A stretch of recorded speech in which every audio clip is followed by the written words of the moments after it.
जय श्री राधे दोस्तों, केपी की वाणी चैनल में आपका स्वागत है। माता रानी का आशीर्वाद पाने हेतु कमेंट में जय माता दी अवश्य लिखे। वहीं अगर आप महाकाल के भक्त हैं तो कमेंट में हर हर महादेव अवश्य लिखे। यकीन जानिए माता रानी संग महादेव की कृपा आप पर और आपके पूरे परिवार पर अवश्य बरसेंगी और आप सब परिवार स्वस्थ एवं सुखी रहेंगे। साथ ही आपकी सभी मनोकामनाएं माता रानी कृपा से अवश्य ही पूर्ण हो जाएंगी। दोस्तों, अगर आप केपी की वाणी के चैनल पर पहली बार विजिट कर रहे हैं तो चैनल को सब्सक्राइब करना बिल्कुल ना भूलें। साथ ही बेल आइकन को प्रेस करना ना भूलें ताकि विवाह और सगाई शादी से संबंधित सभी प्रकार की जानकारी सर्वप्रथम आपको प्राप्त हो सके। अगर आप कोई सलाह अथवा परामर्श देना चाहते हैं तो अवश्य दे। आपकी सलाह और परामर्श का बेसब्री से इंतजार है और उस पर तत्काल ही विचार कर उसे अप्लाई किया जाएगा। तो यह तो मैंने आपको सलाह और परामर्श की जानकारी दी है। आइए अब वीडियो में आगे बढ़ते हैं। तो आज के वीडियो में आपको मई महीने में जिन 6 राशि के जातकों के लिए विवाह के योग बन रहे हैं उसकी जानकारी देना। जैसा कि आपको मैंने पूर्व के वीडियो में भी बताया है, चूंकि अप्रैल का महीना जो है वह खाली है। आसान शब्दों में कहें तो खरमास के चलते 15 अप्रैल तक कोई भी शुभ कार्य नहीं किए जा रहे हैं। वहीं 28 मार्च को गुरु अस्त हुआ है तो 28 अप्रैल तक गुरु अस्त रहेंगे। इस दौरान भी कोई भी शुभ कार्य नहीं किए जाएंगे और 28 अप्रैल के पश्चात मांगलिक कार्य का शुभारंभ होगा। तो कुल मिलाकर कहे तो महज 2-3 दिनों के लिए जो है शुभ योग बनेंगे। इसके लिए जो है मई महीने से जो है विवाह मुहूर्त का शंखनाद होगा। अप्रैल का महीना यूं ही रिक्त रहने वाला है। बात करें कि अप्रैल का महीना क्यों खास रहने वाला है, तो अप्रैल के महीने में कई ग्रहों का राशि परिवर्तन हो रहा है। इनमें सर्वप्रथम जो है शुक्र का राशि परिवर्तन होने जा रहा है। शुक्र 6 अप्रैल को मेष राशि से निकलकर वृषभ राशि में प्रवेश करेंगे। इसके पश्चात सूर्य जो है वो मीन राशि से निकलकर मेष राशि में प्रवेश करेंगे और तत्पश्चात गुरु 22 अप्रैल को मीन राशि से निकलकर मेष राशि में प्रवेश करेंगे। तो ये कुल मिलाकर 3 ग्रहों का बड़ा राशि परिवर्तन होने जा रहा है और इनसे जो है कई राशि के जातकों के लिए भाग्योदय होने वाला है। यानी आसान शब्दों में कहे तो कई राशि के जातकों का भाग्य के दरवाजे खुलने जैसा है। अगर आप अविवाहित हैं तो आपके लिए विवाह के भी योग बनाएगा ये ग्रह राशि परिवर्तन। उससे पहले मैं आपको बता दूं कि अगर आपको जन्मदिन ज्ञात नहीं है, आपकी कुंडली नहीं बनी हुई है, तो अब आप हस्त रेखा से यानी कि हाथ की रेखा से भी यह जानकारी ज्ञात कर सकते हैं, अनुमानित जानकारी ज्ञात कर सकते हैं कि किस वर्ष तक आपकी शादी होगी। तो इस वीडियो में आपको उसकी भी जानकारी दूंगा कि कैसे आप हस्त रेखा से घर बैठे ही खुद से ही यह जानकारी ज्ञात कर सकते हैं कि आपकी शादी कब तक हो सकती है अगर आपको जन्मदिन ज्ञात नहीं है। तो आइए वीडियो में आगे बढ़ते हैं। उससे पहले मैं आपको बता दूं कि केपी की वाणी एकमात्र ऐसा चैनल है जिस पर विवाह और सगाई संबंध की जानकारी विस्तार पूर्वक दी जाती है और यह जानकारी A से Z तक रहती है। अन्य चैनलों पर अन्य ज्योतिष से अगर आप सलाह लेते हैं तो वह केवल मोटा मोटी अनुमानित जानकारी देते हैं कि किस वर्ष तक आपकी शादी हो जाएगी। लेकिन केपी की वाणी एकमात्र ऐसा चैनल है जिस पर विवाह कब होगी, कहाँ होगी, कैसे होगी, किससे होगी, किस दिशा में होगी, कितनी दूरी पर होगी, किस नाम से होगी, किस राशि से करनी चाहिए, जीवन साथी का रंग रूप स्वरूप स्वभाव और उनका करियर कैसा होगा, आपका करियर कैसा होगा, अगर आप लव मैरिज करना चाहते हैं तो माता पिता की सहमति मिलेगी कि नहीं मिलेगी, ससुराल में घर द्वार कैसा होगा, सास ससुर का स्वभाव कैसा होगा,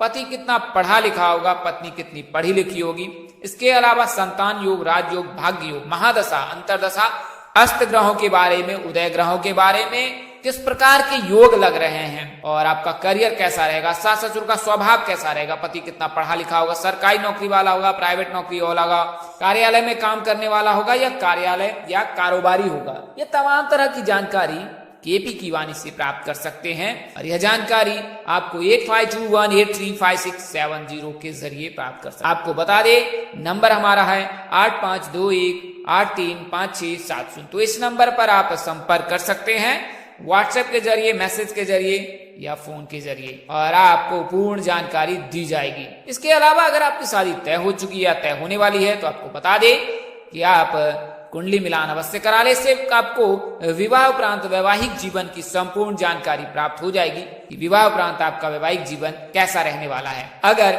विवाह उपरांत वैवाहिक जीवन में परेशानी हो रही है तो कहीं ना कहीं कुंडली मिलान में किसी प्रकार का कोई दोष लगा है और उस दोष का निवारण तत्काल ही अनिवार्य है। इस वजह से आपकी वैवाहिक जीवन में परेशानी आ रही है। वहीं ऐसे जातक जिनकी शादी हो गई है और निसंतान है, उनके लिए मैं सलाह दूंगा कि आप कुंडली मिलान कर भकुर दोष की जानकारी ज्ञात कर ले कि कहीं आपकी कुंडली में 9-5 का भकुर दोष तो नहीं लगा है, या फिर संतान भाव में शनि विराजमान तो नहीं है। अगर संतान भाव में शनि विराजमान रहते हैं, राहु केतु विराजमान रहते हैं, तो ऐसी स्थिति में संतान प्राप्ति में देर होती है। तो आप इसके लिए केपी की वाणी से भी संपर्क कर सकते हैं। वहीं आप अपने बच्चे की कुंडली बनवा सकते हैं, दोष निवारण करवा सकते हैं। सभी प्रकार की जो है सेवाएं आप केपी की वाणी से ले सकते हैं। आइए वीडियो में आगे बढ़ते हैं। तो सबसे पहले मैं आपको हस्तरेखा की जानकारी दे। तो जैसा मैंने आपको बताया है कि कई ऐसे जातक हैं जिनके माता पिता ने उनका जन्मदिन नोट कर नहीं रखा है, यानी कहीं लिखा नहीं है, उन्हें ज्ञात भी नहीं है। आज से 30 वर्ष पूर्व यह सब सुविधाएं नहीं थी, संचार के माध्यम नहीं थे, इस वजह से इस तरह की चूक रह गई है। तो आपको मैं सलाह दूंगा कि आप निराश ना हो। अगर विवाह नहीं हो रही है, देर हो रही है, आपके जो है शारीरिक अवस्था बढ़ती जा रही है, आप परेशान हैं, तो आप हस्तरेखा से भी यह जानकारी ज्ञात कर सकते हैं शादी कब तक हो सकती है। तो आइए इसके बारे में बता देता हूं। तो हृदय हथेली में 3 रेखाएं उभरी रहती हैं। इसमें पहली जीवन रेखा है, दूसरी मस्तिष्क रेखा है और तीसरी हृदय रेखा। हृदय रेखा के समीप भी और बुद्ध पर्वत के समीप जो है एक रेखा हथेली के नीचे तले उभरी रहती है, यही विवाह रेखा होती है। यह विवाह रेखा जितनी उभरी होती है, शादी के योग उतने ही प्रबल होते हैं। इस रेखा के साथ कई अन्य रेखाएं भी होती हैं जो धुंधली रहती हैं या अस्पष्ट नहीं रहती है। तो वे आपके प्रेम प्रसंग को दर्शाता है कि आपके जीवन में कितनी बार प्रेम के योग बनेंगे। अगर यह रेखा ज्यादा ही उभरी है और विवाह रेखा के समतुल्य है, फिर 1 से अधिक विवाह के योग बनने के योग बनते हैं। वहीं आपको बता दें कि अगर विवाह रेखा हृदय रेखा के समीप हो तो शादी 20 से लेकर 25 वर्ष के मध्य हो जाती है। वहीं अगर विवाह रेखा बुद्ध पर्वत के समीप हो, छोटी उंगली के समीप हो, तो फिर विवाह 25 वर्ष के पश्चात होती है, यानी 25 से लेकर 35 वर्ष के मध्य हो जाएगी। तो यह तो मैंने आपको हस्तरेखा की जानकारी दी है। इसके बारे में एक बार और दोहरा देता हूं।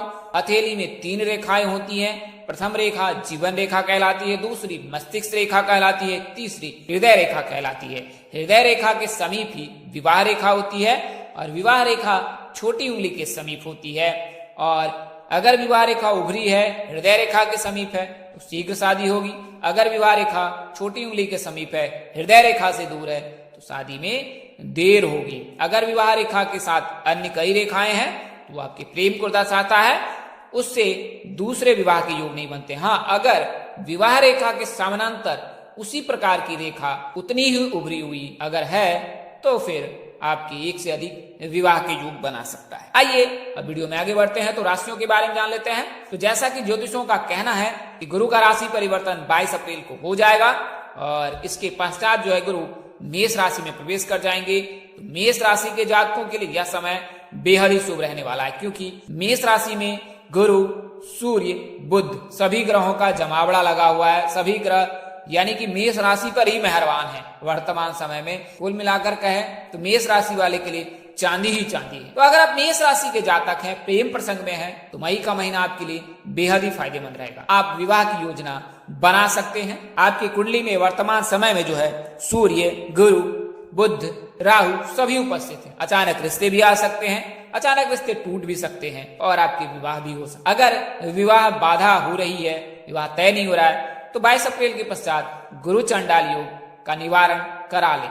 गुरु चंडाल दोष का निवारण कराने के पश्चात आपके तत्काल विवाह के योग बनेंगे। महीने के दूसरे भाग में ग्रहों की स्थिति में भी बदलाव होगा, यह ज्यादा ही आपके लिए शुभ रहेगा। तो विवाह के लिए बेहद ही शुभ महीना रहने वाला है मई का महीना। आप अपने माता पिता से इस संबंध में बात कर सकते हैं। अगर बात करें आपके वैवाहिक जीवन के, आपके प्रेम प्रसंग जीवन के, तो आपको पार्टनर से पूरा सहयोग मिलेगा। उतार चढ़ाव आ सकता है, लेकिन आप इससे निजात पाने में सफल हो सकते हैं। वैवाहिक जीवन में खुशियां बनी रहेंगी। अगली जो राशि है वो वृषभ राशि है। तो वर्तमान समय में 6 अप्रैल के पश्चात जब शुक्र का गोचर वृषभ राशि में हो जाएगा तो वृषभ राशि के जातकों के लिए विवाह के योग बनाएगा और आपके लिए रिश्ते भी आएंगे और आप परिणय सूत्र में मई महीने में बन जाएंगे। आपके प्रेम जीवन में भी खुशहाली के योग बन रहे हैं। चंद्र राशि में स्थित इसके अलावा वर्तमान समय में शुक्र का गोचर आपके रिश्ते में कुछ गलतफहमियां जो है उसको दूर करने में सक्सेस रहेंगे और आप शीघ्र ही अपने पार्टनर को मनाने में भी कामयाब हो जाएंगे। अगर आप प्रेम प्रसंग में हैं तो फिर आपके लिए शुभ योग है और आप प्रेम प्रसंग में रहे तो माता पिता से बात कर सकते हैं, आपको उनका साथ मिल सकता है। सामंजस्य बनाए रखें और सामंजस्य के साथ अगर आप आगे बढ़ते हैं तो मई महीने में आपके लिए रिश्ते तय भी हो सकते हैं। अगली जो राशि है वो मिथुन राशि है। तो बात करें वर्तमान समय में मंगल मिथुन राशि में विराजमान है और मई महीने में शुक्र का गोचर भी मिथुन राशि में हो जाएगा। तो मिथुन राशि के जातकों के लिए लव मैरिज के भी योग हैं, अरेंज मैरिज के भी योग है। कुल मिलाकर कहे तो सुख के योग हैं। सुख, ऐश्वर्य, रोमांस सभी चीजों की प्राप्ति आपको मई महीने में होने वाली है। तो अगर आप मिथुन राशि के जातक हैं तो ये समय है आपके लिए बेहद शुभ है और आप इस समय का फायदा उठा सकते हैं। अगर आप प्रेम प्रसंग में हैं तो मंगल 10 मई तक आपकी राशि में है तो इस दौरान आप माता पिता से बात कर सकते हैं, अपने पार्टनर के माता पिता से बात कर सकते हैं और रिश्ते को नया आयाम दे सकते हैं। अगली जो राशि है वो कर्क राशि है। तो कर्क गुरु जो है कर्क राशि में उच्च होते हैं, इसके चलते कर्क राशि के जातकों के लिए भी शुभ योग बना रहा है। कई ऐसे जातक हैं जिन्होंने कमेंट कर यह जानकारी प्राप्त करने की कोशिश की है कि कर्क राशि के जातकों का कब योग बनेगा।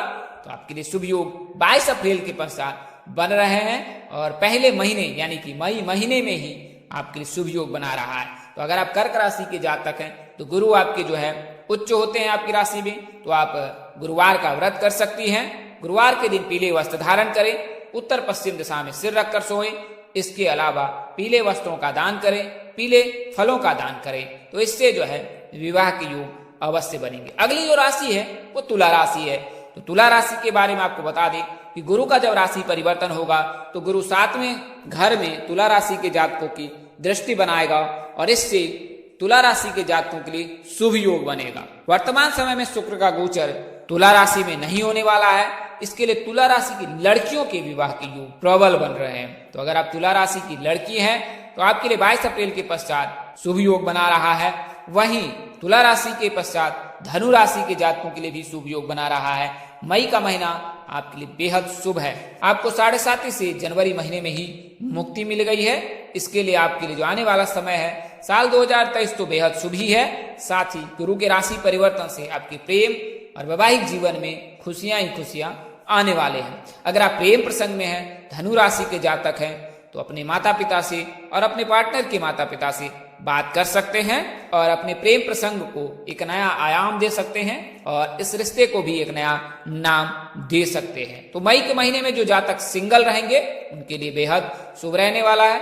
उन्हें हम सफर मिल सकता है, आसान शब्दों में कहे तो परिणय सूत्र में बन सकते हैं। तो धनु राशि जातक, तुला राशि जातक, मिथुन राशि जातक, कर्क राशि जातक, मेष और वृषभ राशि के जातक के मई महीने में विवाह के 100% योग बन रहे हैं। तो इस वीडियो में मैंने आपको उन 6 राशियों की जानकारी दी है जिनके विवाह के योग मई महीने में बन रहे हैं। अगले वीडियो में आपको लग्न कुंडली के हिसाब से जानकारी दूंगा, तो अगली कुंडली अगले वीडियो तक इंतजार करें और मैं आपको कुछ खास जानकारी दूंगा कि कैसे आप शीघ्र विवाह के योग बना सकते हैं। अगर आप मंत्र मंगाना चाहते हैं, गुरुवार के बारे में जानकारी प्राप्त करना चाहते हैं कि कैसे गुरुवार का व्रत करें, तो आप हमें संपर्क कर सकते हैं 8521835670। इस नंबर पर व्हाट्सएप के जरिए, फोन कॉल के जरिए संपर्क कर सकते हैं। ज्योतिष गणना के आधार पर आपको यह जानकारी दी गई थी। हमारा उद्देश्य महज आपको सूचना पहुंचाना है, आप इसे सूचना हेतु ले। इसके अतिरिक्त अगर आप इनको मानते हैं, अपनाते हैं अथवा उपयोग करते हैं तो इसके आप स्वयं जिम्मेवार हैं। आप चाहे तो केपी की वाणी संपर्क करें अथवा अपने नजदीक के किसी प्रकांड पंडित अथवा ज्योतिष से संपर्क कर अपनी कुंडली का विश्लेषण करा ले और यह जानकारी ज्ञात कर ले। व्यक्ति विशेष के लिए यह जानकारी नहीं है। इस तरह की अन्य वीडियो देखने के लिए हमारे चैनल के डैशबोर्ड अथवा प्लेलिस्ट पर जाएं, सर वीडियो अवश्य देखें। दोस्तों, आपको यह जानकारी कैसे लगी लाइक कमेंट शेयर कर हमें अवश्य बताएं। अगर आप मेरे चैनल पर पहली बार विजिट करें, चैनल के पसंद आए तो चैनल को सब्सक्राइब कर लें, साथ ही बेल आइकन को प्रेस करना न भूलें। माता रानी कृपा से आपके चेहरे पर हमेशा मुस्कान बनी रहे, आप स्व परिवार स्वस्थ एवं सुखी रहे। आप सभी के प्यार और सुनने के लिए आप सबको धन्यवाद करता हूँ। आप लोग इसी तरह हमारे साथ जुड़े रहें। इन्हीं शुभकामनाओं के साथ आपसे विदा लेता हूं कि जल्द एक नई वीडियो और एक नई जानकारी लेकर आपके समक्ष हाजिर रहूंगा। तब तक के लिए इस नाचीज दोस्त को इजाजत दें। आप जहां रहे मस्त रहे, स्वस्थ रहे, व्यस्त रहे। माता रानी कृपा आप पर बरसती रहे। परमपिता परमेश्वर आपको सद्बुद्धि, सत्मार्ग और आगे बढ़ने की शक्ति दे। नमस्कार, जय श्री राधे दोस्तों, जय श्री कृष्णा, जय माता दी, जय वाहिगुरु।